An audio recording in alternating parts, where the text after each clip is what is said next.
Okay, next one is from Overlord of eBay. Uh, Man, that makes me nervous. That guy's probably pretty serious. Um, okay, what are your basic decisions when mixing bass lines, particularly for more bass forward mixes with stuff like Bruno Mars? Well, it's to me the two of the hardest things to do is mix low end and vocals.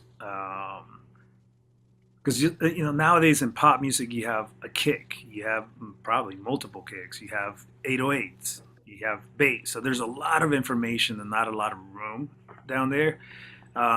So I always think of a focal point. If a bass line is doing a rhythmic part, like if it's kind of grooving and it kind of makes me do this, then I put that to me will be the emphasis, right? Other things, I'm mixing a Pusha T record right now, where it's all 808s and nothing else exists except 808s and vocals, right? So just make sure you know what the source is. If the source if the bass, if you have a bass that's moving and it's playing melodic parts and rhythmic parts, but the 808 is constant, which one's Batman and which one's Robin, so you gotta. So if Batman is like the bass line, then make sure that's your focal point, and then color around the bass line. So in other words, if it's somewhere, I don't know if they can see me, but if it's somewhere in your gut, then how do you drop the 808 and get rid of what's fighting in that frequency spectrum? And now you got Batman and Robin, right? Now it could be the opposite. It could be a Pusha T track, and the 808 is constant, and the bass line happens to be not the focal point. Then you can chop some of the bass off the bass, and then you can actually do maybe more tone, so that now you have Batman being the 808, and that takes up a lot of the room, and then you still have some type of rhythm from the bass line. And the key here is how you connect those sounds. How, that's the biggest key. Yeah, I think I never do this consciously, but there's always a distinction between the rhythmic low end and the melodic low end, and that could be the same instrument, or it could be two different instruments. Kick and bass are your obvious choices.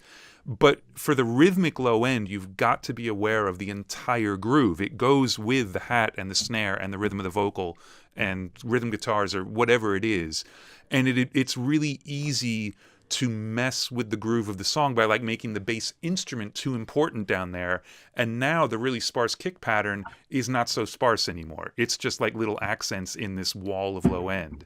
So don't try and make the instruments sound great. Make them work, do their jobs, which is basically what Manny said. So I just do what Manny said. And one thing to keep in mind too is like we tend to solo things. Yeah. I honestly don't solo as much, because like you said, you brought up a really good point. It almost doesn't matter what the sound sounds like. It's like when it's soloed. Does it work with, I say, the suit, the painting? Does it, so make sure that solo things to see technically if there's something wrong with it, or there's something like maybe there's a buzz or low pitch that's not that you got to take out. But don't listen to the instrument. At least I try not to solo things.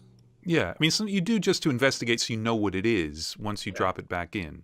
But yeah, you just get the important stuff right. And this is like, I've had this conversation about the Atmos mixing too, because obviously you've got to match a stereo mix bus and mastering, which can be really, really difficult.